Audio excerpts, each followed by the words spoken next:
So, what's up mga kautong? Ayan, so magandang umaga po. Ayan, no, charity time, activity time. So yan, mayroon na naman tayong ibibigay sa ating kaibigan na PWD. Ang pangalan niya ay si Kuya Reggie.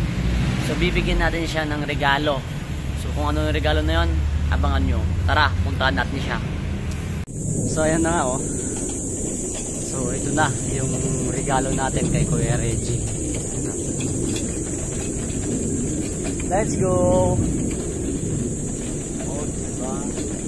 Ayan, ang wheelchair na ito ay donate ng Team Kabalikat, katuwang ang Agila ng Silangan at ng Philippine National Police of Papalacat.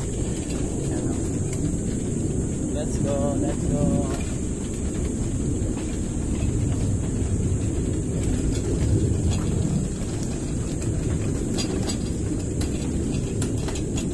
Ayan guys. Dito natin siya pa-open mamaya.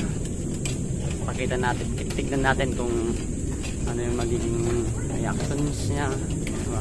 So, dito natin siya pa-open. No? Wait lang ah. So yan, abangan nyo po guys. Ayan, sa mga activity po namin ang Agila ng Silangan, Bayanihan People's National Movement. So, pasalamat tayo sa kanila kasi kung hindi dahil sa kanila, mahihirapan po kami. Okay. Sige, umpisan na po natin para alam ko naman may mga, yung iba dyan may mga trabaho pa. Pero bago ang lahat, tatawagin po natin ang ating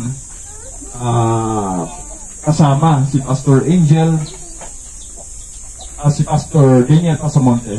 Pangunahan tayo sa panalangin. Okay, tayo muna tayo. Tumayo po tayo lahat, hindi tayo nagkabali sa Panginoon. Yuhul po natin ating mga ulo, hindi natin ating mga mata.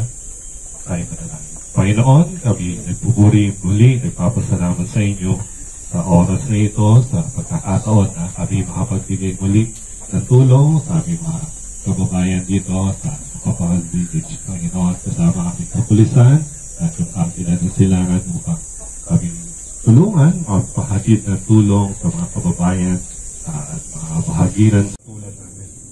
Ito po yung pinasulat ng Panginoon kay Haring Solomon.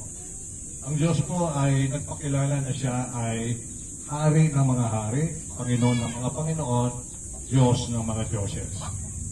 Kaya ito po yun. Ito yung kanyang habilin. Siya na naaawa sa maralita. Pinasulat po ng Diyos ko. Pag may tao may kaya, naawa sa maralita, ito po yung kanyang paliwanag.